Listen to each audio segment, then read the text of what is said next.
Al-Fatihah. Alhamdulillah. Iyyaka na'budu wa ihdinas siratal mustaqim. Siratal ladzina an'amta 'alaihim. Rabbi ighfirli warhamni. Bismillahirrahmanirrahim. Qala al-muallifu rahimahullah ta'ala wa nafa'ana bihi wa bi'ulumihi wa a'ada alaina min barakatihi amin. Bismillahirrahmanirrahim. Wa qala lan dawuh sapa an-nabiyyu Kanjeng Nabi Muhammad sallallahu alaihi wasallam.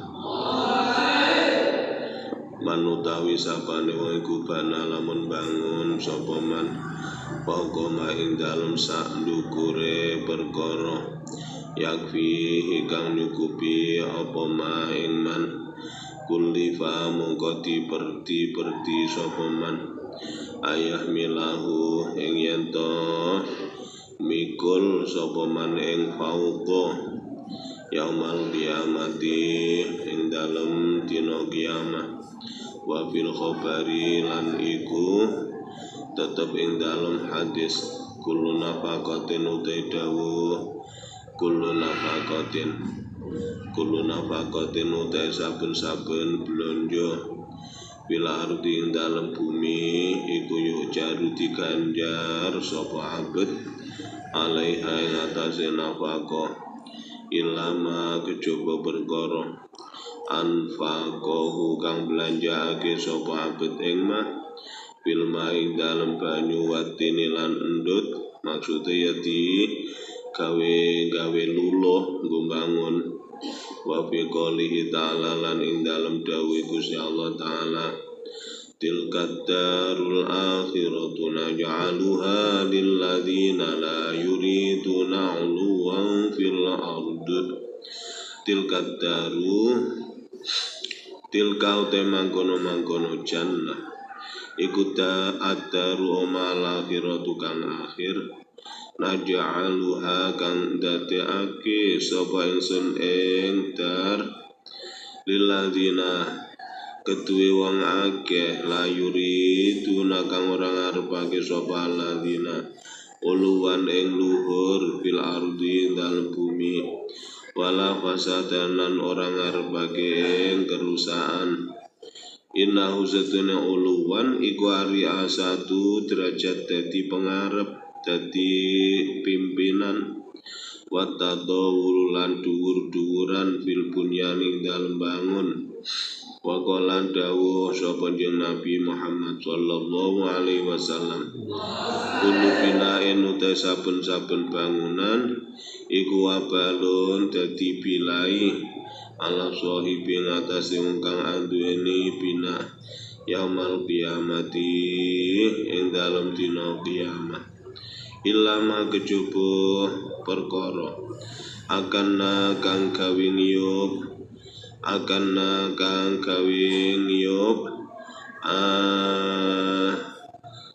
apa mah kang ginawe ngiyup apa mamin harin saking panas au bardin utawa adem wa qala lan dawuh sapa Nabi Muhammad sallallahu alaihi wasallam dirajuli maring wong lanang alladzi kang syaka kang wadul sapa alladzi rajul ilahi maring Nabi di manzilihi ing rupeke omahe rajul kanjeng Nabi dawuh itasi gawe jembar sira bisama ing dalam langit aifil jannati tegese dalam swarga wa nazara lan ningali sapa Umaru Sayyidina Umar radhiyallahu anhu ridani sapa Allah Gusti Allah maring Umar bidari Syam ing dalam dalan Syam ing dalam dalan jurusan Syam ila sorkin maring omah panggung kang luhur ila sorhin maring omah panggung kang luhur kot dunia kang teman-teman dibangun apa sorhin bijasin kelawan gamping kelawan luluh gamping wa ajurun lan boto mateng pakabar mongko maca takbir sapa Sayyidina Umar wa qala lan dawuh sapa Umar ma kuntu ora ana sapa ingsun iku azunnu nyono sapa ingsun ayakuna yen ta ana iku fi hadhil ummati ing dalem ikilah umat sapa man wong ya beni kang bangun sapa man bunyana Hamana kelawan kaya bangunane patih Haman li Fir'auna krana kanggo raja Fir'aun yakni ngersakake sapa Sayyidina Umar kala Fir'auna ing dawuhe Fir'aun dawuh neng patih Haman paaukit mongko ngobongo sira li krana kanggo ingsun ya Hamanu patih Haman alat dene ngatasé endut maksude ya dadi potong kok nek wis dibakar nek biyen ya ming boto mentah yakni ngersakake sapa Fir'aun bi kelawan tin al ajura ing boto mateng waqal ayugalan didhawuhake apa inna Fir'auna sedune raja Fir'aun wa ya Fir'aun iku awaluman kawitane wong bana kang bangun utawa bunia kang dibangun lahu krana kanggo eman apa bil jasi kelawan luluh gamping wal ajuri lan boto mateng wa awaluman lan kawitane wong amilahu kang gawe ini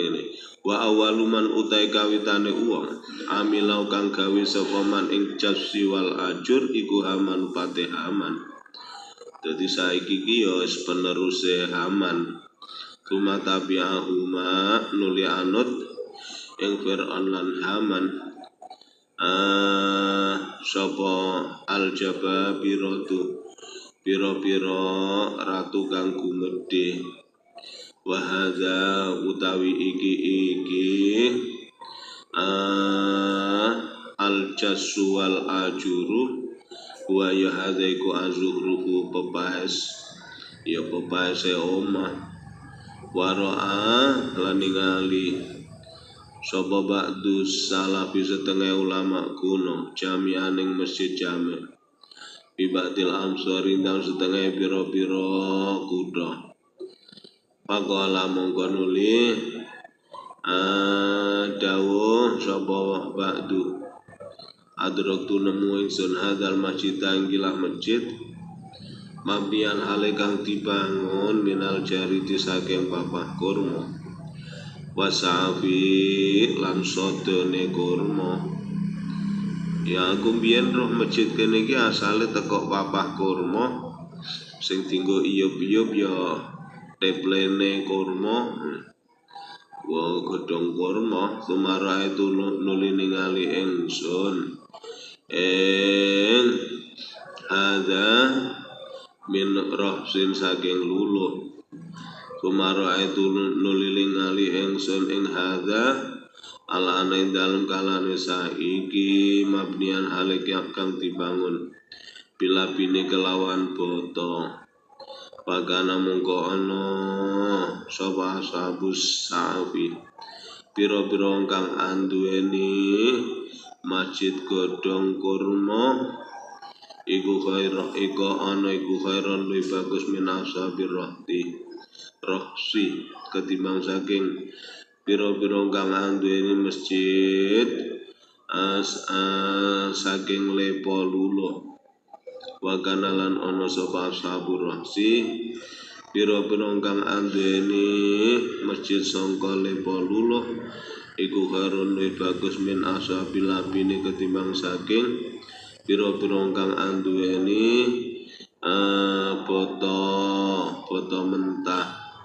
wa kanalan ana iku minasalafi setengah saking ulama kuno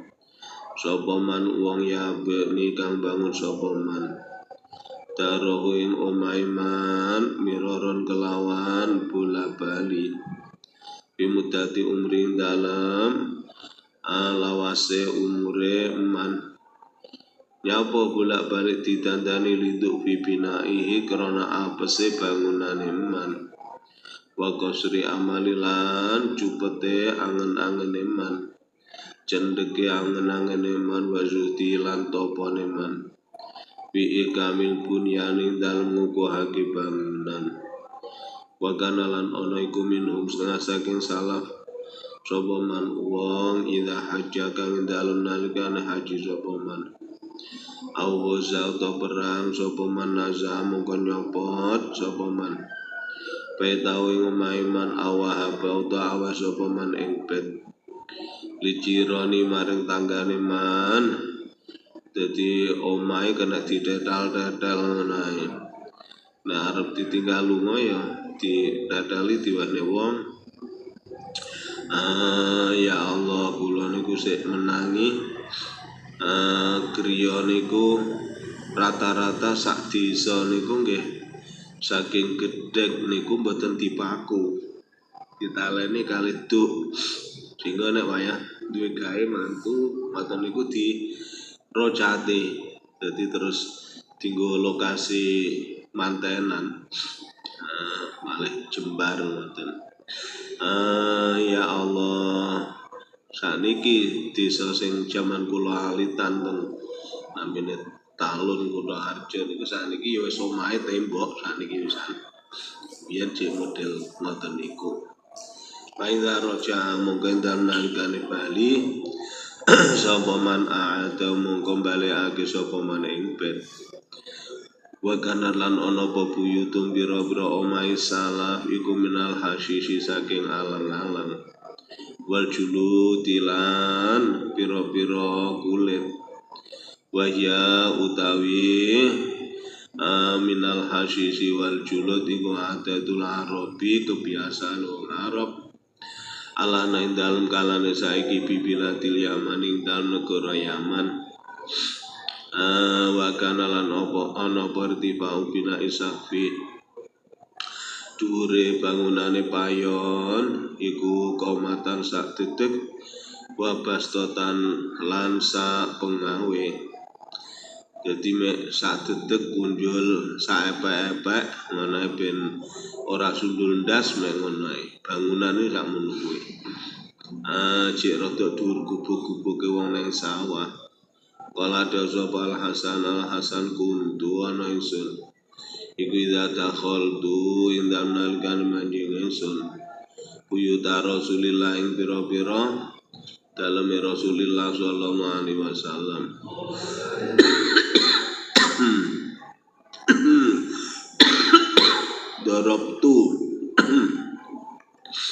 Darabtu mongko nyekel sapa ingsun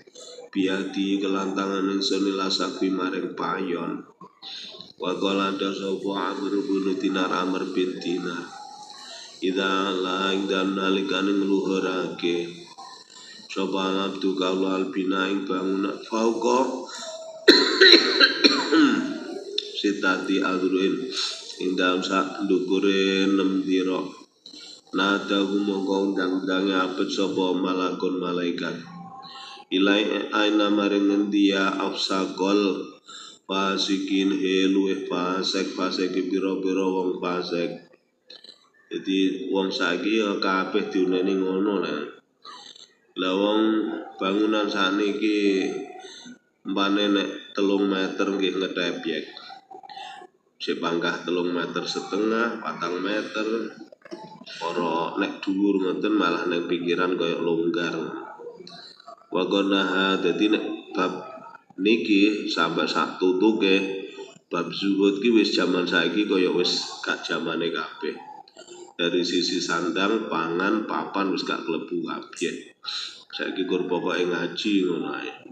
wa qanaha teman-teman nyegah sapa Sufyan anin nadhari saking ningali ila binain maring bangunan musyayatin kang di kuwatake wa qala dawu sapa Sufyan laula nadrun nasi lamun ora ana utawi peningale menungso lama syayatu mongko iktine ora nguatake sapa ashabul bina panadhuru mongko teningali ilaihi maring bina iku mu'inun kang nulungi alaihi ngatasé tasyid krana ben neng pandangan pantes kuwi ta akhire krana golek ben nek diwasi wong pantes nggih malih bangunane dirosani diapiki oncor-oncoran malah kena tinggo wisata. Masya Allah wa kalah dasabal budel-budel ini temesi zone kolam ajab ora lam ajub ora gawa ingsun miman maring wong bana kang bangun sapa man wataro kalan tinggal sapa man walakin ajabu tetapi gawa ingsun miman saking wong nadoro kang ningali sapa man ilahi maring bina walam ya tabir lan orang alam ibarat sapa man wa qala da sapa Ibnu Mas'ud radhiyallahu anhu yakti teka sapa kaum yarfauna kang padha ngunggahake sapa kaum atina ing ndut maksude ya pager temboke omah waya do unalan nyelehake utawa ngesorake sapa kaum atina ing agama wa yastamiluna lan padha ngelakokake sapa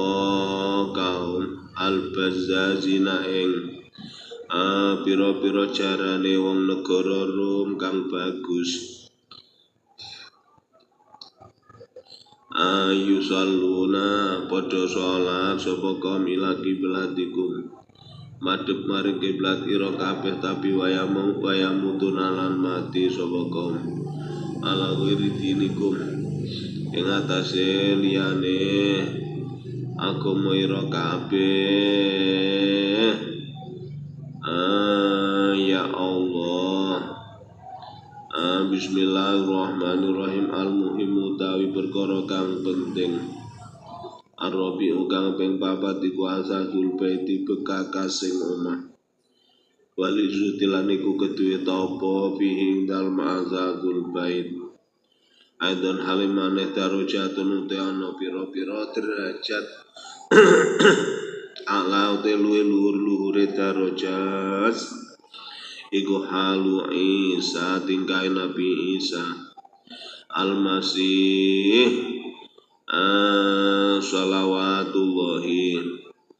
Al-Masih iki saged dimanane kang akeh melonone shalawatullahi ta'bira rahmat ta'zimi Allah iku alaihi nuga tetep ngatasi Isa Al-Masih wa salamu lan rubuh keselamatan Allah wa ala kulli abdin lan ngatas saben-saben kaula Mustafa kang den selir il kana krana ana sapa Isa iku laya sahabu ora barengi ing Isa apa ila mistun angin suri wa kuzun lan kendi para amangka ningali sapa Isa insanan ing menungso ayam syadu kang jungkasan sapa insan li jungkasi sapa insan li ya tau ing jenggote insan bi asobi iklan pira-pira drijine insan warma mongko nguncalake sapa Isa bil musti kelawan suri leke wong jungkasan nganggo driji kenek ngapa aku nggawa jungkase gua bisa waro ala ningali sapa Isa akhara ing wong kang meneh yasrobu kang minum sapa akhar minan nari saking bengawan bikabai kelan epe-epe lorone akhar wong sing digawa jungkas karo kendi leke nyatane wong ki ora usah nganggo kendi iso ngombe pengawan langsung nganggo epek-epek terus diombe ya kena paroma. Monggo buang sapa Isa bil kuzi kelan kendi. Wa hadza iki tingkah iku hukmu kulli asasin, hukume saben-saben bekakas. Painahu mongko stene kulli asasin iku innama yuradu ayo besine dikarepake apa kulo asasin le maksudin krana perkara kang disejo. Dene faidas tauna moko endan nalikane sumuke sapa abet anhu saking kuli asas ya bahwa mongko te kuli asas iku wabalun bilai fitunya ing dalem dunya wal akhirati lan akhirat. Wa mau te perkara Allah yastani kang ora sumuki sapa abet anu saking emak payak tasiru mongko nyendek sapa abet fi dalem ala aqallit darajat ing atase luwih kithik-kithik pira-pira derajat. Wa tema iku al khazafu kreweng iku lima dalam saben-saben perkara yakfi kang nyukupi ping dalem apal khazafu kreweng. Wala yubalilan ora mertuli sapa abet biaya kuna kelan ento napa khazaf iku maksurat tarafi kang pecah pucuke. Ida kana dam nalikana napa al maksudu perkara kang disejo iku yahsulu bisa hasil apa al maksud bi kelawan maksuri taraf ya apa-apa sing sangka kreweng ae. Pada saiki wis model kreweng-krewengan wis gak laku. Paribasan pucuke pecah yang gerjek kena digawe rasa tuku. Masya Allah, mulane wis gak klebu kabeh napa sing sakniki. Saiki piring ya api-apian. Wis biyen ki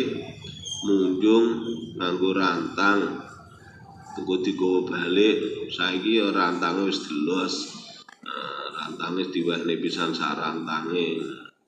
Saking wis makmure kaya ngono. Dadi nek dibalekne kaya model iki wis gak laku kabeh. Wong apa kajene? Wong stres wis gak ngono kuwi sak. Wa usatu haute tengah-tengahe darajat. Iku ayakuna yen to ana iku laukute abet apa asasun bekakas biqadiril hajat kelawan kira-kirane hajat kebutuhan sahihun kang sahih kang bener winafsi dalem kahanane asas walakin yasta'milu tetapi nggunakake sapa abet ala-ala teng alat alwahidata kang suci bima qasidah dalem pira-pira perkara kang disejo kaladhi kaya dene uang ma'ahu kang iku tetep sartane alladhi qas'atun utai dulang cilik enten sing maknane qas'atun niku mangkok ya gulu kang mangan sapa alladhi biya dalam qas'ah wa yashrabu lan minum sapa alladhi biya dalam qas'ah. Nek kira-kira mangkok wi dinggo adah mangan ya kenek, nggo adah ngombe ya kenek, ya wis kuwi ra usah tuku cingkir. Wa yahfadulan ngreksa sapa alladhi almata ing bondo fiya ing dalem qas'ah kok gawe deleh-deleh apa-apa ya cukup kuwi. Barang sitok tapi multiguna. Wa kanalan ana basa salaf ulama kuno iku yastahibuna padha nyunatake sapa as-salaf istimala alatin ing gunakake alat wahidatin kang suci biasya ing dalem pira-pira perkara litahfifi krana ngentengake awak gowo-gowo barang ki penak nek barang sitok ora kating gerombel nggo mangan adae dhewe, nggo ngombe adae dhewe. Awala telu luhur-luhure darajat iku ayakuna entana iku lagu abad biya adati kuli hajatin kelawan wilangan saben-saben kebutuhan apa alatun alat siji minal jinsi saking jenis anazili kang tumurun al-khosisi kang asor atau kang ino. An-nazil ki maksudnya ya padha ae ya asor asline. Kang tumurun kang rendah, al-khosisi kang ino kang asor. Fa in zata mongko lamun ngluwi sapa abet fil adati ing dalem wilangane. Au fi nafasatil jinsi uta ing dalem adine jinis.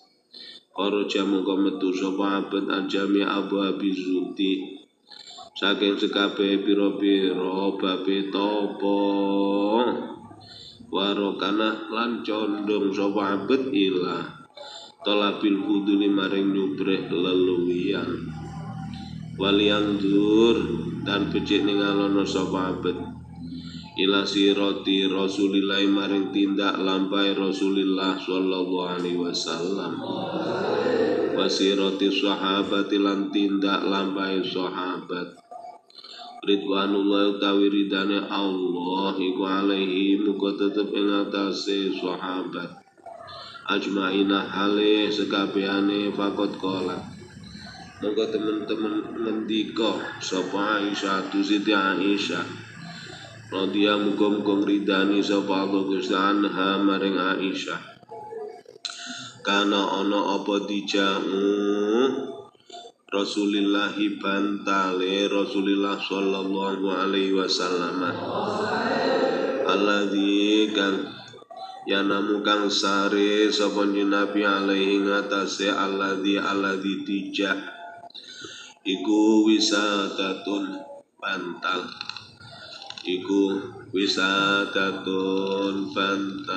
min adamin saking lulang kang disama hasuha kang utawi isen-isene wisata iku lipun lulup lalan dawu sopal hudel makana ora ana apa fi rasulillahi lamae Rasulillah sallallahu alaihi wasallam iku illa abaatan angin kemul kang kasar masniyatan kang dikemulake wa wisadatan lan bantal min adamin saking lulang haswa kang utawi isen-isene wisada iku lipun lulup waruya lan diriwayatake apa anna Umar bin Al-Khattab setene Umar bin Khattab radhiya muga-muga ridani sapa Allah Gusti maring Umar iku dakhala manjing sapa Umar ala Rasulillah ing atase daleme Rasulillah sallallahu alaihi wasallam wa huwa halil tanjing Nabi kuna imun wong kang sare ala saririn ing atase amben marmulin kang dienam bisuraitin kelawan tampar pajalasa mongko pinarak sapa Nabi faro'a mongko ningali sapa Umar atharus suraiti ing labete tampar bijanbi ing lambunge Nabi alaihi salam padamat mongko mililuh apa aina Umar mripat lorone Umar netra lorone Umar soca lorone Umar faqala nuli dawuh lahu maring Umar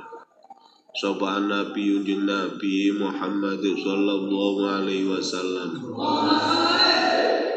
ma utawi apa iku alladzi perkara abeka kakang nangisake apa alladzi ing sira ya bena Umar ya ibn al-Khattab ibnul Khattab kala matur sapa Umar zakartu eling sapa ingsun Kisra ing rajane tanah Paris wa Kaisara lan rajane tanah Rom wa ma huma ora ana utawi Kisra lan Kaisar wa malan perkara lan ya eling perkara huma kang utawi Kisra Kaisar iku ping dalem minal mulki baene saking keraton wa zakartu kalan eling ingsun ing tuan wa anta hale tuan iku Habibullahi kekasih Gusti Allah wa sofiyuhu lan selirane Allah wa rasululan utusane Allah wa anta Habibullah naimun kang sare ala saririn ing atase amben marmulin kang den enam bisuraiti kelawan tampar Pakola nuli dawu sapa Nabi Muhammad sallallahu alaihi wasallam ama tardo apa ta ora ridho sira ya Umar we Umar au takuna ing yen ana apa antaguna ing yen ana ya Allah ma fi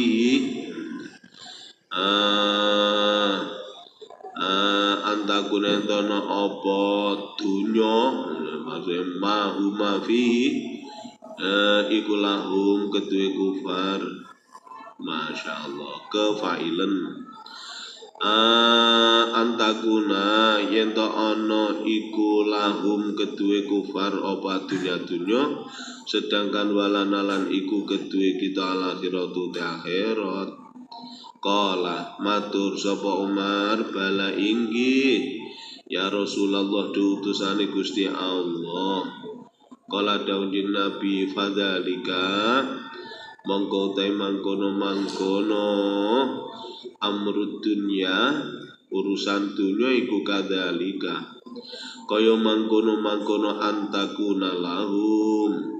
wadakhala lan manjing sapa rajulun lanang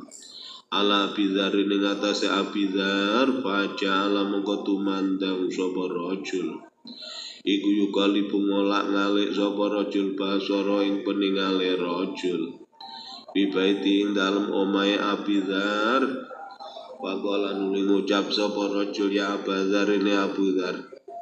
marora ningali ingsun fi baiti kang dalem omah ira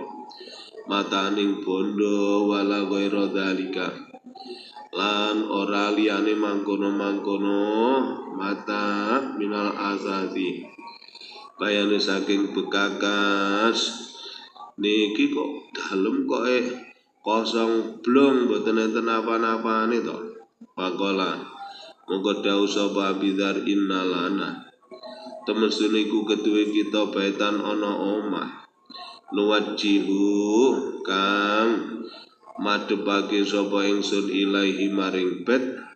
soliha mata ina ing baguse bondo kita. Pakola nuli matur sapa rajul inna usune kelakuan iku labuda ora kena ora laka kedue panjenengan apa min matain saking bondo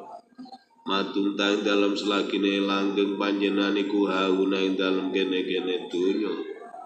nggih nek selagi nentas ing donya niku jane nggih panggah butuh donya Pakola nuli dawuh sapa Abdzar inna sahibal manzili setune Gusti Allah kang anduwene omah iku layadauna ora anglanggengake sapa sahib ing kita utawa makna asline ora tinggal ora ngejarke sapa sahibul manzil ing kita fi ing dalem alam dunya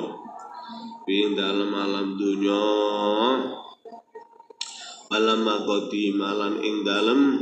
Ari kalane teko sapa Umar bin Said Amirah Himsa ing ratune tanah Himsa ala Umar ing atase Umar radhiyallahu anhuma kala mongko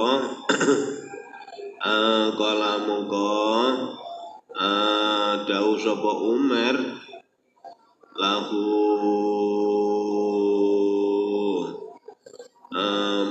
maka minat dunya faqala nek ngono ngene kala mongko dawuh sapa Amir ya Allah desese Umar ki Umar karo Umar iki kala mongko dawuh sapa Umar lahu maring Umar mau te apa iku maka sartane sira minat dunya saking dunya pakala mongko matur sapa Umar maiku tetep sartane ingsun aswaya utai teken ingsun atawaka utetanggenan ingsun alaiha ngatasé asoi waktu lulan maten ingsun biakelan asoi hayatan ing ula in lagai itu halamun ketemu sapa ingsun ing hayat wa mailan iku sartane ingsun jarobi utai wadah ingsun ahmilu nggawa ingsun fi dalem jarobi ta'ami ing panganan ingsun wa mailan iku sartane ingsun kos ati utawi dulang ingsun aku lumangan ingsun biha ing dalem kos wa usilu lan masuk ingsun biha dalem kos roksi ing sirah ingsun wasau bilan dodot ingsun wa mailan iku sartane ingsun mitharoti utai wadah banyu sesuci ingsun mitharoti utai wadah banyu sesuci ingsun ahmilu nggawa ingsun biha ing dalem mitharo syarobi ing inuman ingsun syarobi ing inuman ingsun wa tohuri lan banyu sesuci ingsun li sholati krana kanggo salat fama kana ba'da hadza minad dunya fama mongko te perkara kana kang ana apa mah iku ba'da hadza ing dalem sause iki kimit haroti minat dunya bae saking dunya iku bahwa mongko tema iku tabaun kang anut lima maring perkara mai kang tetep sartane ingsun Pakola nuli dawuh sapa Umar sadaqta bener sira Umar rahimaka muga-muga melasi ing sira sapa Allah Gusti Allah wa qadima lan rawuh sapa Rasulullah utusane Gusti Allah sallallahu alaihi wasallam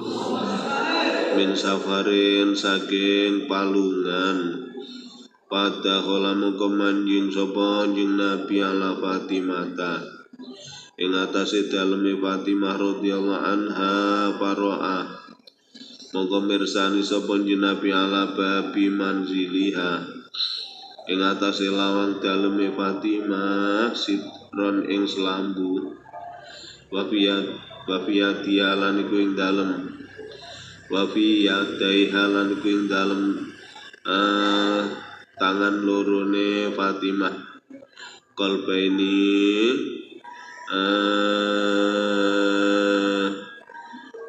nek ngono ya anu gak usah asale ya tetep taluke tenggene ro'ah wa fiyate halan ningali ing dalem tangan lorone Fatimah ningali kolbaini ing gelang loro min fiddatin saking sloka paroja mongko kundur sapa Nabi Fatahola mongko manjing alai ngatasi Fatimah sapa Abu Rafi wa ya hale utawi Fatimah iku tabiki nangis sapa Fatimah rawuh kok cemberut malah langsung kundur apa salahku wa Ahbarat mongko werta-werta sapa Fatimah Abu Rafi' birujuki Rasulillah iklan kondure Rasulillah sallallahu alaihi wasallam. Fasalahu mongko takon injing Nabi sapa Abu Rafi' Pakola nuli daun Nabi min ajli sitri saking arai selambu wasiwaro ini lan gelang loro. Akhirnya takokke karo Abu Rafi' Nabi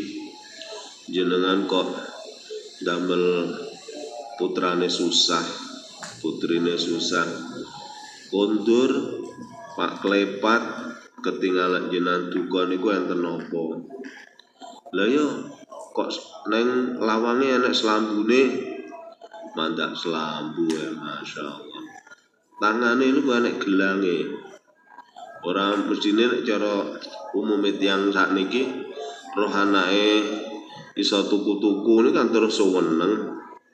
Lha kok malah terus duka. Pak Arsalat monggo ngirimake sapa Fatimah bima kelawan siwara ini Bilalan ing Bilal ila Rasulillah maring Rasulillah sallallahu alaihi wasallam wa qala lan wa qalat lan dawuh sapa Fatimah kota sodak tu teman-teman gawe sodako ingsun bima kelawan siwaro ini padok huma mongko nyalehno sira huma ing siwaro ini aitu taro ing dalem diwai panggonan ningali bagus sira wis iki selen didingo-dingo wis pokoke tak niati tak sedakohke iki pakolan daun Nabi idha budalo sira Papi mongko adolo sira ing siwaro ini Wado paulan awe sira ing regane siwar ila ahli sufati maring ahline wong kang manggon ana ing empare Masjid Madinah. Baba mongko adol sapa Bilal al-qalbani ing gelang loro. Bidirham ini kelan rega 2 dirham. Wanis finan separo mandak ming bejaji 2,5 dirham Kanjeng Nabi duka. Ya Allah wata sodako lan gawe sodako sapa Bilal bihima kelawan dirham ini alaihim mengatasi ahli sufah pada kola mongko manjing sapa anjing Nabi Muhammad sallallahu alaihi wasallam alaiha ngatasi Fatimah nembe Kanjeng Nabi kersa rawuh teng daleme Fatimah Pakola mongko dawuh Nabi bi abi ditebusi kelan bapak ingsun anti utai sira kot ahsanti teman-teman gawe bagus sira gak cocok kabeh sakniki nek dienggo sakniki ya Allah waro'ah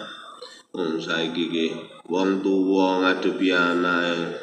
leh hati-hati samar salah serba salah wong tuwa saiki sampai kaya ngono kuwi ndahne ora dicelatu tenan karo anak waro'ah lan pirsa sapa Rasulullah utusane Gusti Allah sallallahu alaihi wasallam ala babi Aisyah tang atase lawange daleme Aisyah sitron ing selambu fahatakahu mongko ngrusak sapa Nabi ing sitru Bakala lan dawuh Nabi kulama ra'aituhu semangsa-mangsa ningali ingsun ing sitron zakartu mongko eling ingsun adunya ing dunya arsili ngirimno sira wadon bi iklan sitron ila musyrika ila ali fulan maring keluargane fulan wa farosat lan lemeake lahu krono Kanjeng Nabi sapa Aisyah Zata lailatin ing dalem suci wengi firosan ing leme jadidan kang anyar wakot kana lan temen-temen ana sapa Nabi Muhammad sallallahu alaihi wasallam iku yanamu sare sapa Nabi ala abaatin ing atase kemul kasar mahniyatin kang dikemulake famazala mongko kingsir sapa Nabi iku yatakol labu mulak malik sapa Nabi laila tahu ing dalem wengine njing Nabi wama asbah mongko ramanjing esuk sapa Nabi falamma asbah mongko ing dalem ari kalane manjing esuk sapa Nabi kala mongko dawuh sapa Nabi laha maring Aisyah aidi balekno sira wadon alabaata ing kemul al khaliqata kang amah wanahi lan nyingkrihno sira wadon hadal firasya ikilah lemek ani anduh saking ingsun kot asaroni temen-temen ngaripake apa firas ing ingsun alailata ing dalem mau bengi aku dek bengi ku mek klisian rasane lemek kok apik ya Allah wa kadzalika Masya Allah atatsu wa kadzalika lan kaya mangkono ceritane wa farosat atatu tumeka ing Nabi apa dananiru pira-pira dinar khamsatun kang 5 ausitatun utawa 6 lailani dalem wektu bengi Wabayyataha mongko nginepake sapa Nabi ing dananir Wazaro mongko melek sapa Nabi lailata ing dalem ngene njing Nabi Kata khroja zengo ngetake sapa Nabi ing dananir min akhiril lali saking akhire wengi bengi ketunggunan duwe iklisian kaiso turu duwe kudu metu saurung entek wengi akhirnya yo kelakon ditokne aja sampai ngenteni esuk kolat Masya Allah kolat ngendika sapa Aisyah radhiyallahu muga ngridani sapa Allah gusana maring Aisyah panama mongko sare sapa Nabi ina idin ing dalem ari kalane mangkono akhraja hatta sami itu sehingga krungu seluati tahu ing ngoro enjing Nabi bosok kene duwe lu satu ruang ler malah awak dhewe iki nek nyekel duwe akeh turu angler umakola nuli dawuh sapa enjing Nabi ma iku apa zannu Muhammadin utai penyanane Muhammad birobi kelan pangerane Muhammad lau lagi ya lamun tetemu sapa Muhammad Allah ing Gusti Allah sedangkan wahadi utawi iki dananir iku indah dalam sandinge Muhammad ya Allah kaya apa ndahne aku pas sowan ngarsane Gusti Allah keadaan ketunggonan dinar wa qala sapa Al Hasan adraktu menangi sapa ingsun sabina ing 70 minal akhyari saking pira-pira wong kang pinilih mali ahadin ora ana iku keduwe mali ahadihim ora ana iku keduwe salah sijine sabu'aina illa saubun angin utawi illa saubu angin utai dodote ahad wa ma wadu'ah ya Allah mali ahadim illa saubu angin dodote ahad tegesi yo dodot sing digawe ae wa mawadu alan ora nyelehake sapa ahadum salah sijine sabaina bainau ing dalem antarane ahad wa bainal ardi lan antarane bumi sauban ing dodot kotu babar pisan. Aku ki menangi enek wong pilihan 70 kuwi pakaiane ya mung sing dienggo kuwi. Nek arep turu kuwi dicepot eman-eman ben awet plalah antarane awake karo gumine gak enek sing ngaling-alingi. Dadi awake nemplek-plek ning lemah. Kotu babar pisan. Masya Allah. Kana ono sapa ahad iku idza aroda indal nalikane ngarepake sapa ahad anoma ing turu basyara mongko tetemu sapa ahad al ardo ing bumi bijismi kelawan jisime ahad wajalan dadekake sapa ahad taubahu ing dodote ahad didedek disalah pauqau ing dalem dukure ahad. Al muhimmu utawi iki iku perkara kang penting al khamisu kang kaping 5. Utawa didadekke mubtada to al muhimmu te perkara penting al khamisu kaping 5 iku al mankahu bojo. Waqat qala teman-teman dawuh sapa iluna pira-pira kang dawuh la makna ora ana makna iku majud li zuhdi gede topo bi asli nikah ing dalem asale nikah wala bi kasroti lan ora ing dalem akeh nikah wa ilaihi lan maring la makna zahaba bicara utawa enten sing maknane ngoten niku zahaba gawe mazhab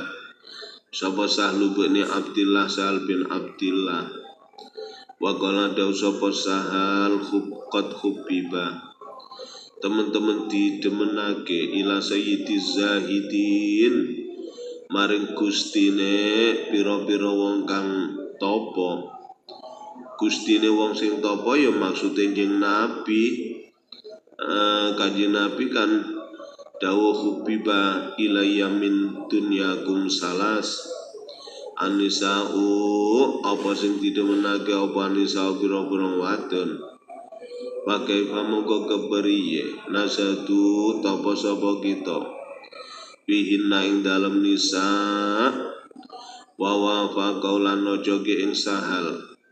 ala hadzal qauli ngatasi kilah dawu sapa Ibnu Uyainah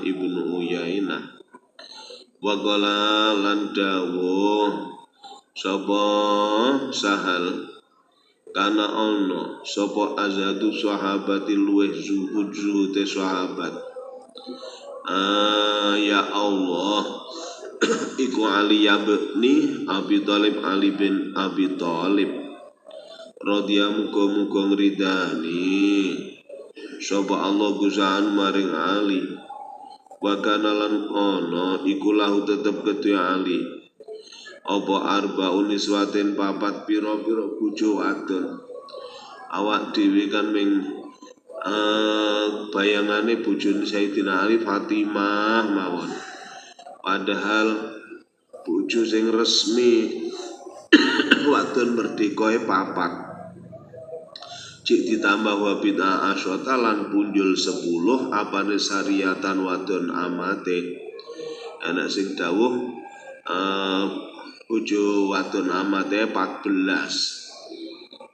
Jadi padahal wadon amat niku ya kaya bojo kae. Kena diapa-apa nih. Wasahihu taikol kang sahih. Iku ma perkara. Kalau kang dawuh ing masapa Abu Sulaiman Ad-Darani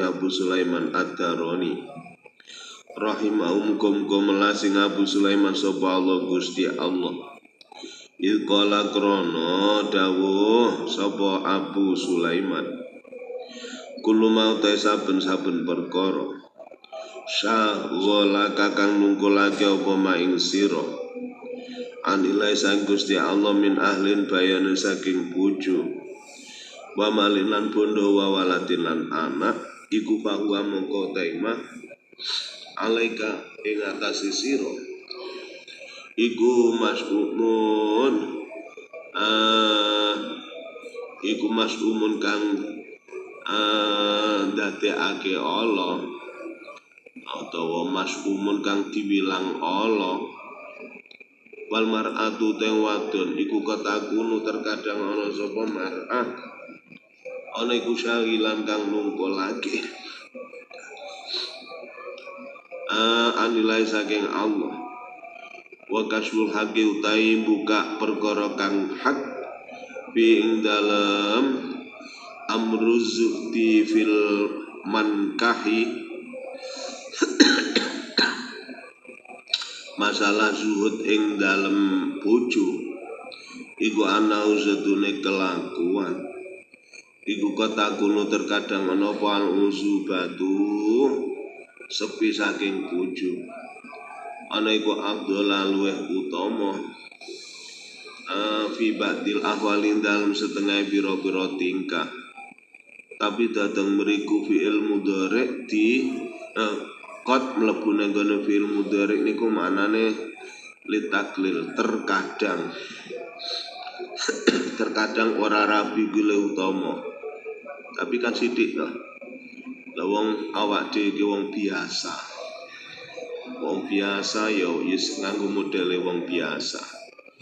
Kuya tek fi ba'dil ahwali meng ing dalam setengah biro-biro tingkah. Kama ga perkara sabago kang udingen apa ma fi kitabin nikah. Ing dalam kitab kang mertelake nikah. Paya kuno moko ana apa tarku nikah tinggal nikah. Iku minazuhdi setengah saking topo. Wahai tu yakunu lan sekirane ana apa nikah iku afdhala luwih utama litawi syahwati krana nolak syahwat al-ghalibati kang lindihake. Bahkan yo bahwa mongko te nikah iku wajib. Pakai mongko kepriye yakunu ana apa tarku tinggal nikah iku minazuhdi setengah saking topo. Wa ilam yakun senajan ora ana iku ale ngatasé rajul apa afatun poncoboyo pitarki ndam tinggal nikah wala fi'lilan ora ing dalem agawe nikah walakin taroka tapi tinggal sapa rajul nikah ing nikah ihtirozan krana ngreksa an mailil qalbi saking condonge ati ilaihinna maring nisa ilaihinna maring sawal unsu uta aring-aringan bihinna kelan nisa iku behatu yastawilu kelawan sekirane pemegak sakti wetak ngono penak behatu yusgilu kelawan sekirane nungkolake apa unsu andikrilai saking dikering Allah ya fatarku dzalika monggo te tinggal mangkono nikah iku minazuti setengah saking topo. Ya Allah fa'in alima mongko lamun weruh sapa rajul yen anal mar'ata sutin wadon iku latusiluhu ora nungkolake sapa mar'ah rajul andikrila saking zikir ing Gusti Allah. Walakin taroka tapi tinggal rajul dalika yang mangkono nikah ihtirozan krana ngreksa min ladzatin nadhari saking enake ningali wal mudajaati lan turunan miring utawa kelonan wal muwaqati lan jima ya falaisa mongko ora ana iku falaisa mongko ora ana apa hadza iki ya Allah minazuhti apa hadza iki tarkun nikah iku minazuhti saking topo aslan kelawan babar pisan. Fainal walada monggo setune anak iku maksudun kang disejo libako inasli ketetepe keturunane rajul wa taksiri ummati Muhammad lan ngekehake wa taksiru ummati Muhammadin utawi ngekehake umatin ing Nabi Muhammad sallallahu alaihi wasallam iku minal kurubati setengah saking pira-pira ngepar waladzatu tena alati kang talhaku kang tetemu apa alati alinsana yang menungso bima indal perkara wa kang utawi emak iku min daruratil wujudi setengah saking darurate wujud kepastiane wujud iku la taduru ora mlarati apa ladzat ing insan ilam takun krana ora ana apa ladzat hiya ladzat ora ana iku al maqsida perkara ka iku al maqsida nggon sejo wal matlabalan panyubreh wahada utai iki walakin tarku dzalika ilah iku kaman kaya uwong taro kakang tinggal sopaman aklal khubzi mangan roti wa syurbil mailan minum banyu alasan ihtirozan krana ngreksa min ladatil akli saking enake mangan wa syurbilan enake minum walaisalan ora ana padhalika mangkono tarku ora ana iku minazuti setengah saking topo bisa ning dalam suci-wici liana fitarki dalika kronostune iku ing dalem tinggal mangkono akli surbi fawata badani ono ngepotake badane insan ya Allah fakadzalika mongko kaya mangkono fawat fi tarki nikah iku ing dalem tinggal nikah ing kita naslihi utai megot keturunane eman ya Allah fala ya juzum nang apa ya suruka ento tinggal sapa insan anikah ing nikah zudan krana are topo bila dadi ing dalem enake nikah min ghairi khofi afatin saking tanpa kuatir ponco boyo ukra kang weneh Masya Allah wahada utai gigi laya juzu iku ma perkara anahu kang arepake masapa sahlun sahal lama hala tahale mesti wali asilan korona arai emak nakahani kasapa Rasulullah sallallahu alaihi wasallam wa idza sabata laning dalem nalikane wis tetep apa hadza gigi ma anahu sahlun paman mongko te sapane wong iku halu faman haluhu halu Rasulillah paman mongko te wong halu kang ute tinggae man iku halu Rasulillah kaya tinggae Rasulillah sallallahu alaihi wasallam bi anahu ing dalem sedune maniku layu siluran nungkulake manapa kadratun niswati akeh bojo wala stiwalul qalbi lan ora ketungkule ati bislahina klan bagusake niswa wal infaqilan ngingoni alaihi nang atase niswa pala makna mukara ana faedah iku majuli zuti kedue tawane wong man bihina ing dalem niswa azaron krono ngedoi min mujarrati ladzatil wikoi saking muhung enae jima wanadhuri lan ningali walakin anna tetapi endi-endine yutasawaru tinemu rupa padhalika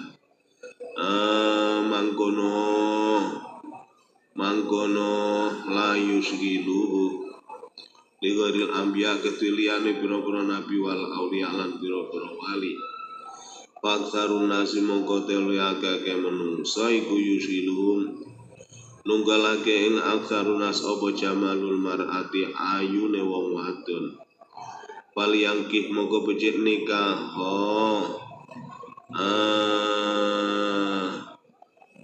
apa kasratun niswani akeh pira-pira wong wadon payam bagi mongko saujo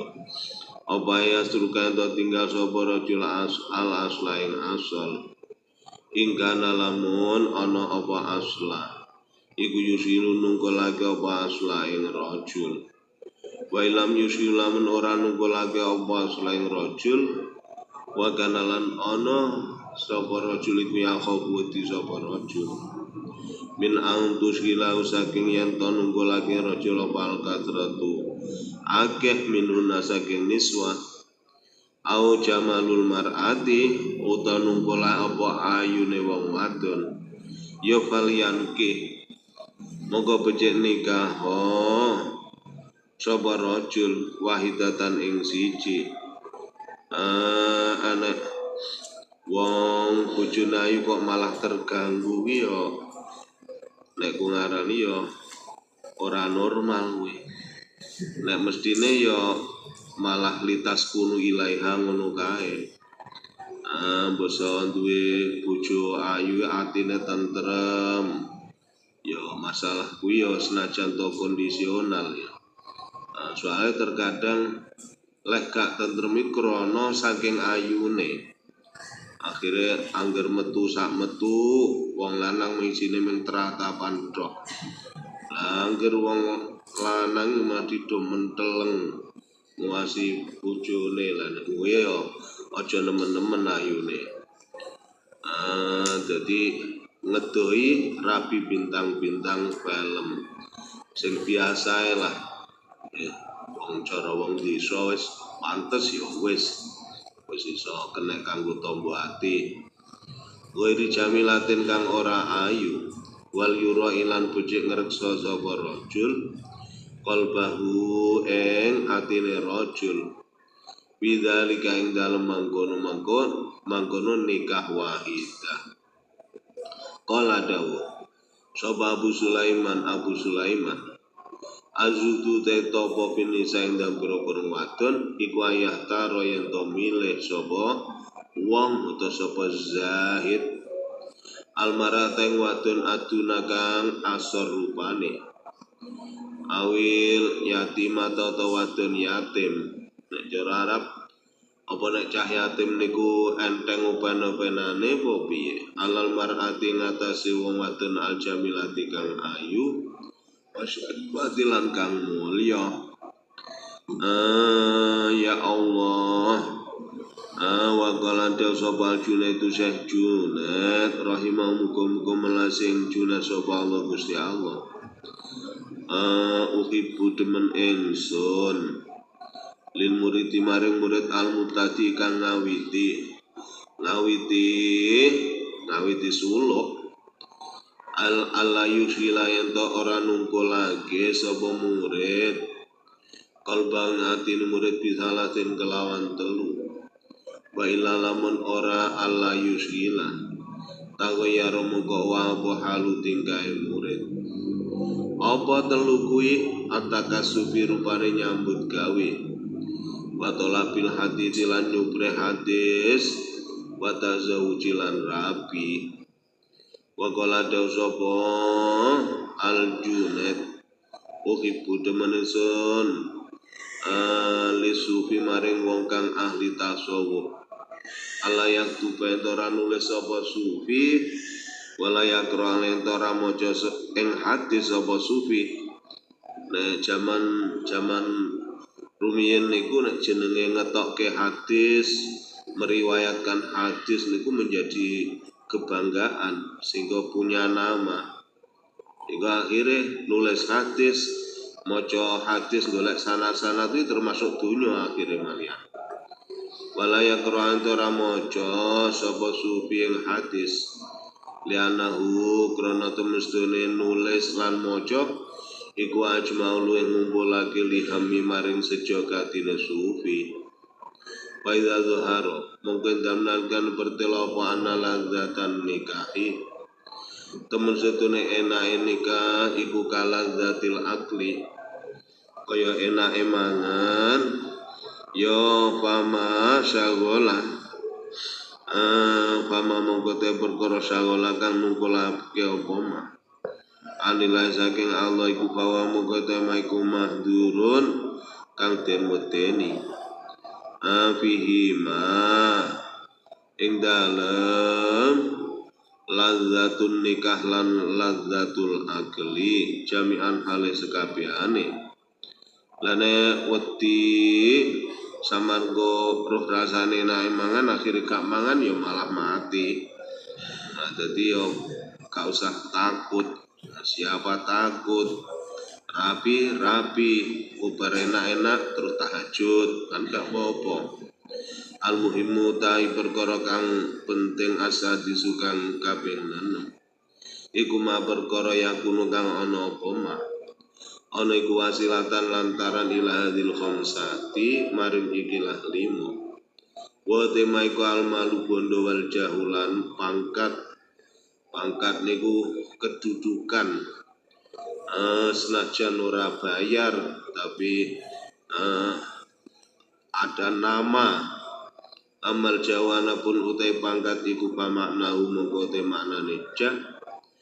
iku milkul kulubi ngereh pira-pira ati utawa memiliki pira-pira ati iki nek wis kecekel wis dimiliki kanthi apa-apane gelem bitalabi mahalin kelan nyubrih derajat nyubrih kedudukan fiha ing dalem kulub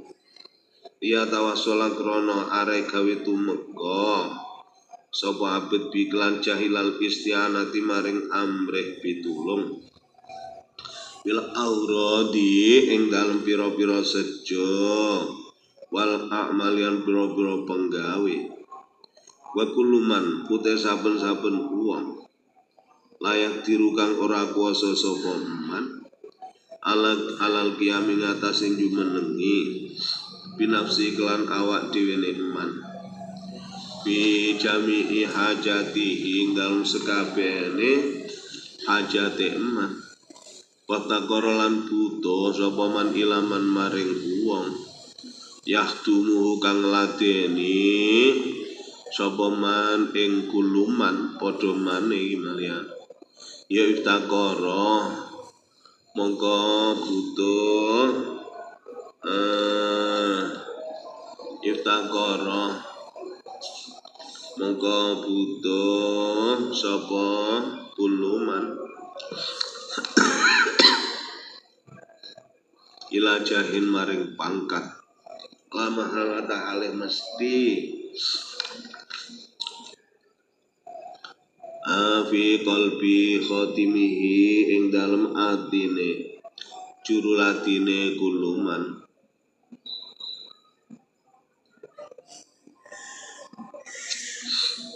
lianahu krana sedune kuluman iku ilam yakun lamun ora ana iku lau gede kuluman indahu ing dalem sandinge khotim apa mahalun derajat apa mahalun kedudukan wa qadrun lan ya derajat lam yakum mongkoran jumenengi sapa khotim bihidmati kelan ngeladeni kuluman wa qiyamul qadri ta jumenenge derajat wal mahalilan kedudukan bil qulubi dalam pira-pira ati wa hiya qiyam iku al jahu pangkat wa hadza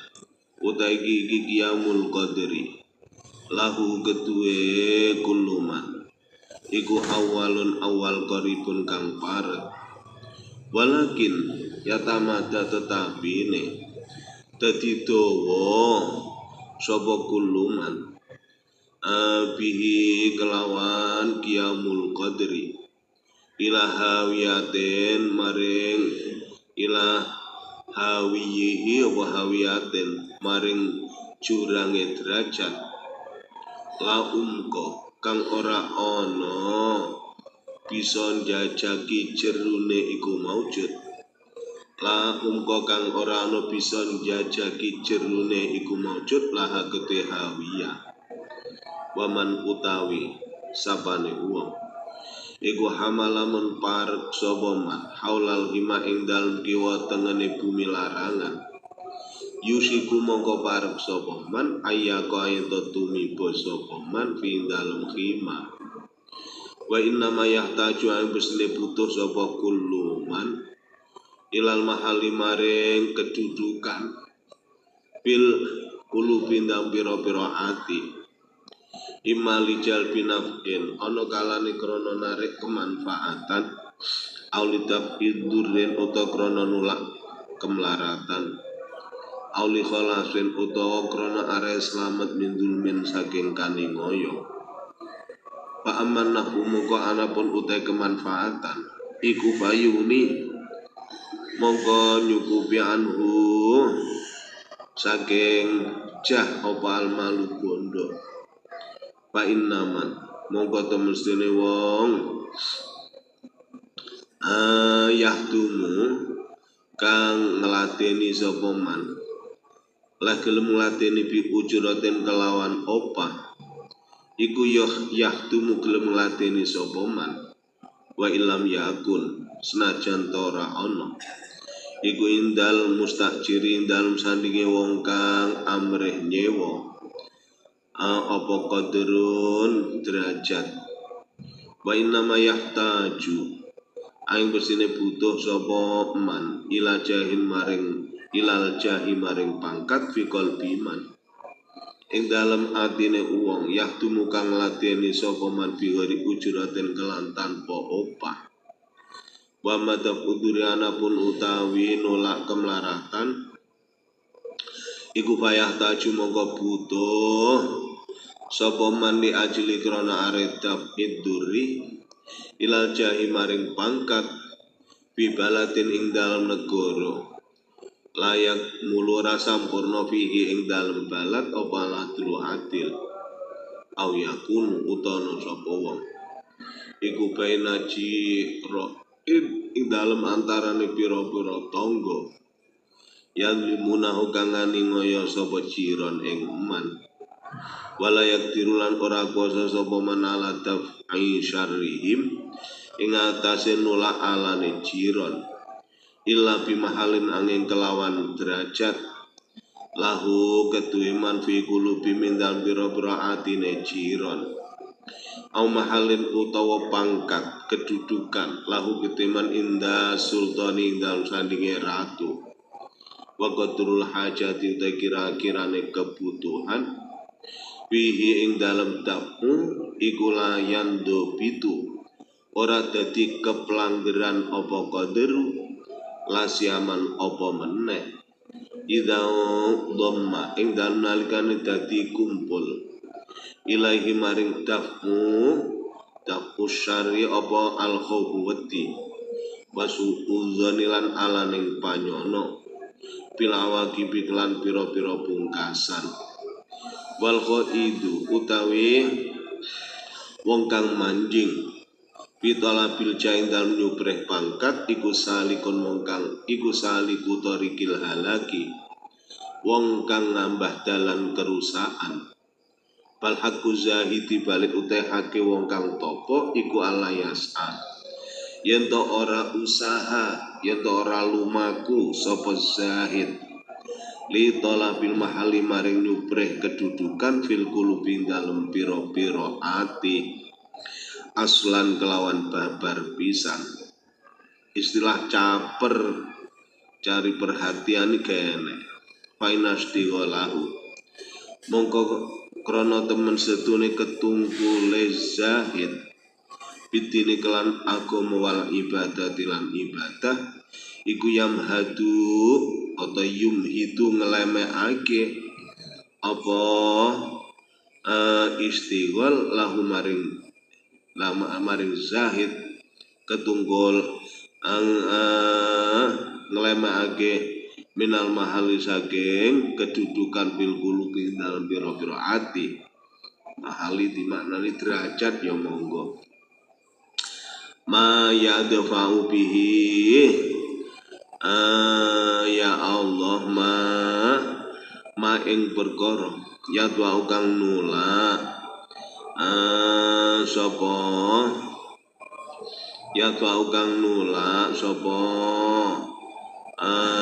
zahid bi kelan ma'an bu saking zahid nulak al adza ing piloro walau kana senajan tono sapa zahid iku bainal kufaring dalam antarane pira-pira wong kafir pakai pamungko kepriye bainal muslimin ing dalam antarane pira-pira wong Islam fa ammat taham ta ya Allah fa ammat tawahhumatu moga anapun utawi pira-pira salah cipta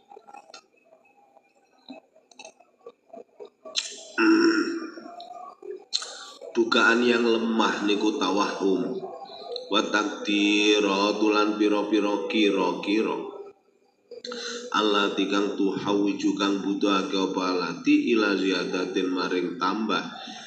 bil jain dalem pangkat alal hasili ing atase derajat kang wis hasil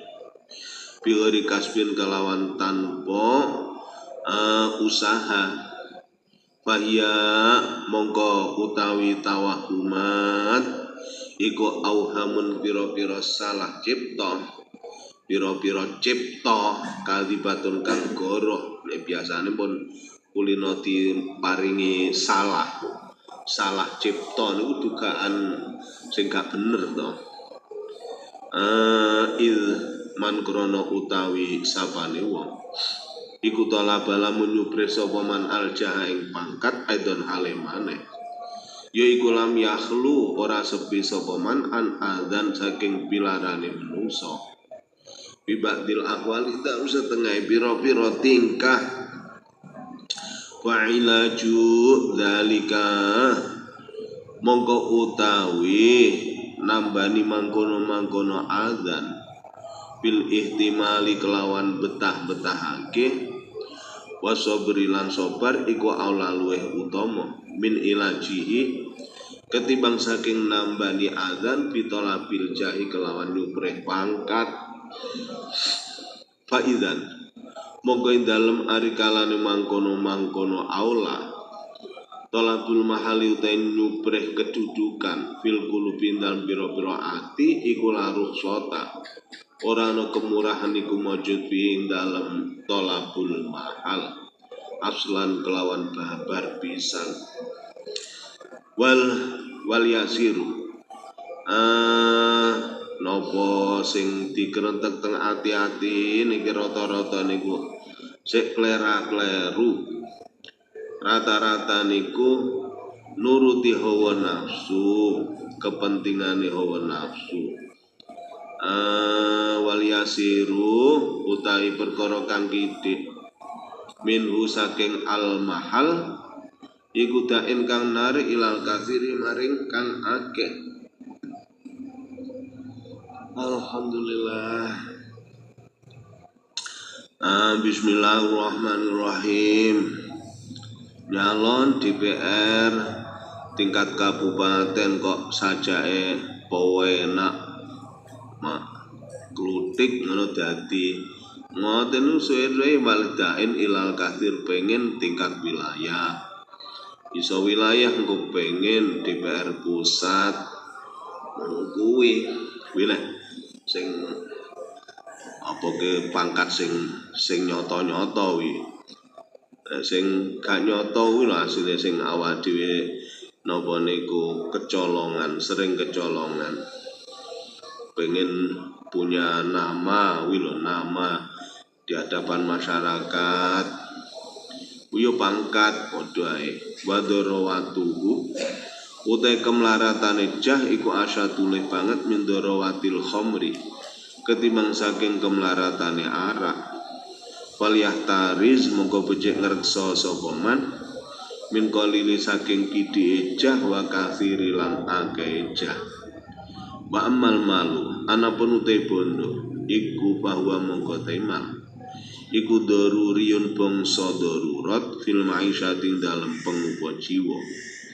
akni ngarepake ingsun alqalila ing perkara kang kidik minum saking emal pa ingkana mongko lamun ana sapa eman iku kasuban wong kang akeh nyambut gawene ya faidat tasaba mongko ing dalem nalikane nyambut gawe utawa makna asline ngasilake sapa man hajatan ing hajata yaumi ing kebutuhan sedinane eman payam bagi muga sakjo apa ayastruka ento tinggal sapa man al kasba ing nyambut gawe kana ono sapa ba'dum setengah ulama iku idat tasaba ing dalem nalikane wis ngasilake sapa ba'du habbateni ing wiji loro rafa'a mongko ngangkat sapa ba'du sabtahu ing wadahe ba'du wa qamalan jumeneng sapa ba'du wah hadza utegi kifayam bagi iku syartu zuhdi syarating topo paing jawaza mongko lamun ngliwati apa zalika mangkono-mangkono ma ilama maring perkara yakfi kang nyukupi apa ma ing man utawa ing zahid aktsara ing dalem mongso kang luwih akeh min sanatin ketimbang saking setahun ya faqat kharaja mongko temen-temen metu sapa wong atau sapa zahid an haddi du'afa izzuhadi saking pelanggerane apes-apese pira-pira wong kang ahli topo wa akuya ihim lan pira-pira kuat-kuate zuhad jami'an halih sekabehane wa ingkana lan lamun ana iku lahu tetep gede uang utawa gede zahid apa doi atun pekarangan walam yakunan ora ana iku lahu kedue zahid apa kuwatu yakinin kuating yakin pitawakkuli ing dalem pasrah fa amsaka mongko ngeker sapa zahid minha setengah saking doi mikdaro ma ing kira-kiraning perkara yakfi kang nyukupi apa roi uhu pawetune emak lisanatin maring setahun wahidatin kang suci ya fala yakhruju mongko ora metu sapa zaid biadal qadri klan ikilah kira-kira ora metu anizuti saking topo tapi bisarti ayat asodako kelawan syarat yen to gawe sedekah sapa zahid pikuli maklan saben-saben perkara yaqdulu kang luwi apa man kifayati sanatihi saking kecukupane setahune zahid walakin yakunu tetapi ana sapa zahid iku min du'afa izzuhadi setengah saking apes-apese pira-pira kang ahli topo fa inna syarta tawakkuli monggo temestine syarate tawakal pasrah bizuti dalam topo iku kama kaya perkara syarata kang nyaratake ing masapa Waisun Al-Qarni Wais Al-Qarani rahimahu mukum melasing Wais sapa Allah Gusti Allah pala yakun mongko ora ana sapa hada iki zahid ora ana iku minaz zuhadi setengah saking golongane pira-pira wong kang ahli topo wa qauluna te dawuh kita rupane innahu kharaja ilah inna ustune zaid iku kharaja metu sapa zaid min hadis zuhadi saking pelanggerane pira-pira wong kang ahli topo iku nak ningarepake ingsun bi kelawan qauluna yen annama setune perkara wuida kang dijanjekake apa maliz zahidina maring pira-pira wong kang zuhud kabeh bidaril akhirat ing dalem omah akhirat minal maqamati bane saking pira-pira makom al mahmudati kang pinuji iku layana luhu ora merkoleh sapa zaid ing ma wa illa lamun ora annama wuida ilah ya fasmu zuhdi mongko daran zuhud iku kot la yufarikuhu terkadang ora misai apa ismu zuhdi ing zahid bil idofati kelan disendhakake ilama maring perkara zahada kang zuhud atau kang topo sapa zahid ing dalem emah minal kuduli bayan saking pira-pira leluyan wal kathrati lan akeh wa amrul munfaridi utai perkarane wong kang ijen fi jami dzalika ndam sekabe mangkono-mangkono zuhud iku akhu luweh endeng min amril muili ketimbang saking perkarane wong kang anduweni batih. Nek arep nglakoni zuhud ya sing gak duwe keluarga. Nek duwe keluarga angel. Waqat qala teman-teman dawuh sapa Abu Sulaiman Ad-Darani la yang bagi ora sayukjo apa ayar hako yen to merdi sapa rajul wong lanang ahlau ing keluargane rajul ila zuhdi maring apa mentang-mentang bar ngaji ihya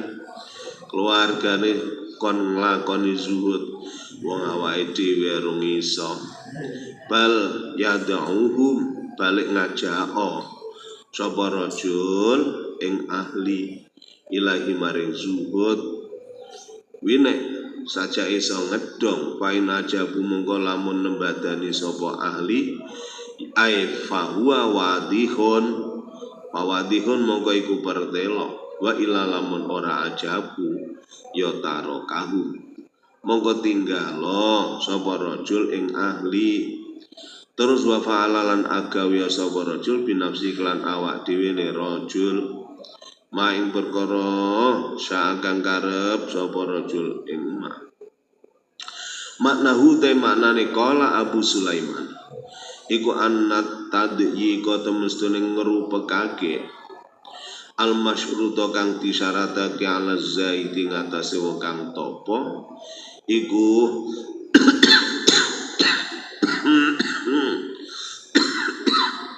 ya khusuhu nertamtoni apa tadiyik ing zahid ya Allah wala yalzamuhu lan ora tetep apa tadiyik ing zahid kullu dzalika utais kabeh ya Allah wala yalzamuhu wala yulzimuhu lan ora netepake wala yalzamu lan ora wajib ing zahid apa kullu dzalika sekabe mangkono tadiyik fi iyali dalem abadiye zahid naam ya bener kaya jarine mangkono la yalzamu layam bagi ora sayukjo apa yujibahum yento apa ayujibahum yento netepake sapa zahid ing ahli aidon halimana fima dalam perkara yahruju kang metu apa ma'an hadil i'tidal saking pelanggerane gawe tengah-tengah gawe adil waliyata alam becik pipinawa sapa rajul min Rasulillah saking Rasulillah sallallahu alaihi wasallam idzin sarafa krana puyaran sapa jeneng Nabi mengo sapa jeneng Nabi min baiti Fatimah ta saking daleme Fatimah ridwanullahi ta'ridane Allah iku alaiha muga tetep ing atase Fatimah bisa babi sidrin kelan sebab selambu wakol baini lan gelang loro liana dalika kronos dina mangkono sidrin wakol baini iku minazina setengah saking pepaes laminal hajati ora setengah saking kebutuhan Faidan mongko ing dalem ari kalane mangkono minazina laminal hajat mau te perkara yatoru kang kasereng sobal insanu menungso ilahi maring ma minjain bayane saking pangkat wa malilan bondo iku lae ora ana apa marane kupi mahzurin kang den iku mahzurin kang den doi utawa den wedeni bal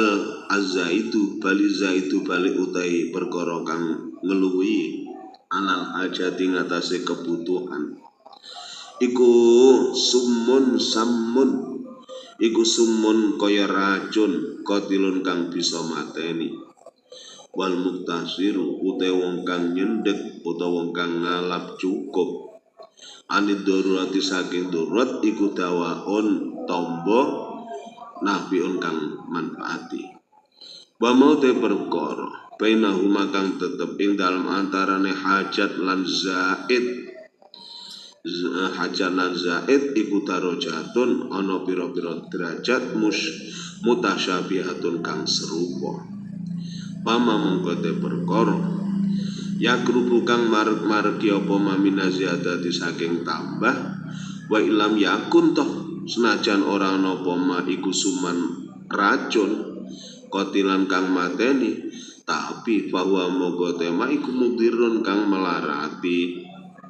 wa ma te perkara yakrubu kang marek-mareki apa maminad darurati saking darurat utawa dimaknani maring darurat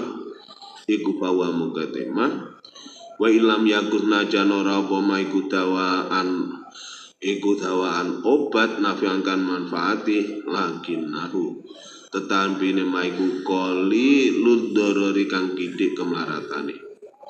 wasumu te racun iku mahdurun kang den doi utawa kang den larang apa subuh minum sum wadawa utai tombo obat iku fardun fardu atau wajib arep digawe fi'il furido ngono gak serasi karo mahdurun ya fardun iku fardun wajib fardu apa tanawulu merkola ing dawa wa mau te perkara bainahuma kang tetep ing dalem antarane sum lan dawa wa ma bainahuma iku mustabun kang dadi serupa apa amru perkarane emak paman mongko te sabane wong iku ihtato lamun ngati-ngati sapa eman ya iku fa inna ma yahtatu moga besine ngati-ngati sapa man li nafsi krana kanggo awak dhewe ne eman waman utawi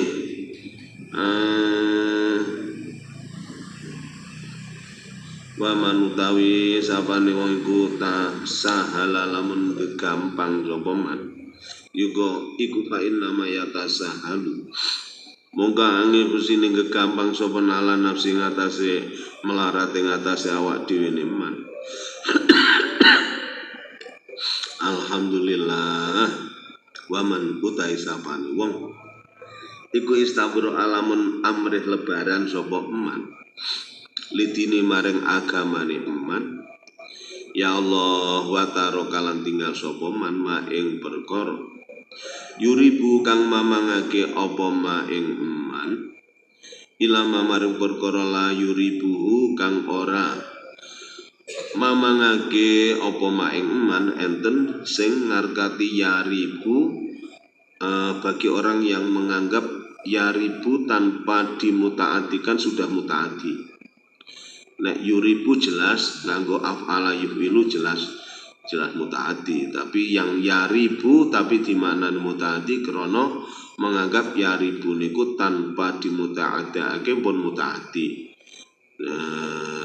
Neng hadis tak ma yaribuka ilama la yaribuka enten sing dopeti yuribuka.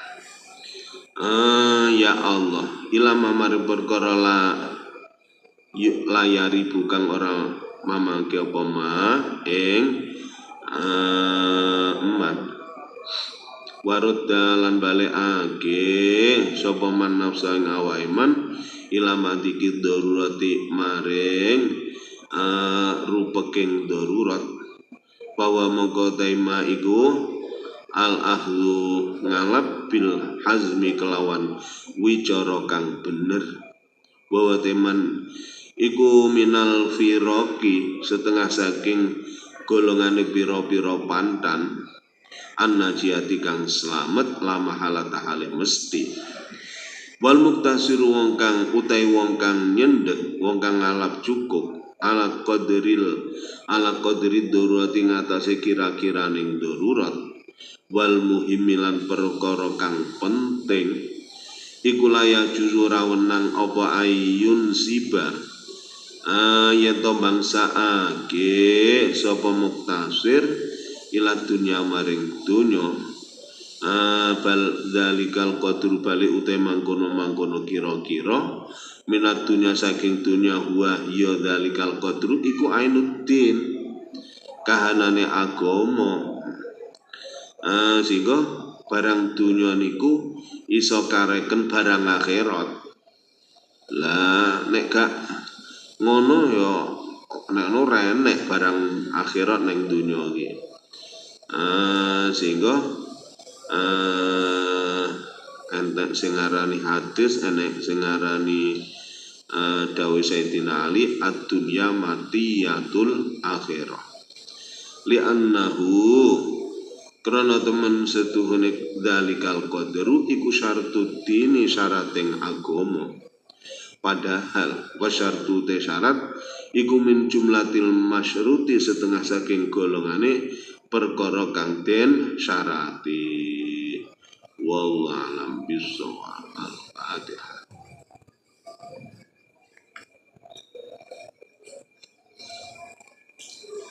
Enjing kendel nggih sepindah mawon namung krana nuzulul Qur'ane manggen mriki. Bismillahirrahmanirrahim. Maulaya sholli wa sallim daiman abada ala habibika khairil khalqi kullihim wal habibul ladzi turja syafa'atuhu likulli hawlin minal aqwali mutahami ya rabbi bil mustafa balil maqasidana wafir lana mamadu ya wasi'al karami Allahumma salli ala Muhammad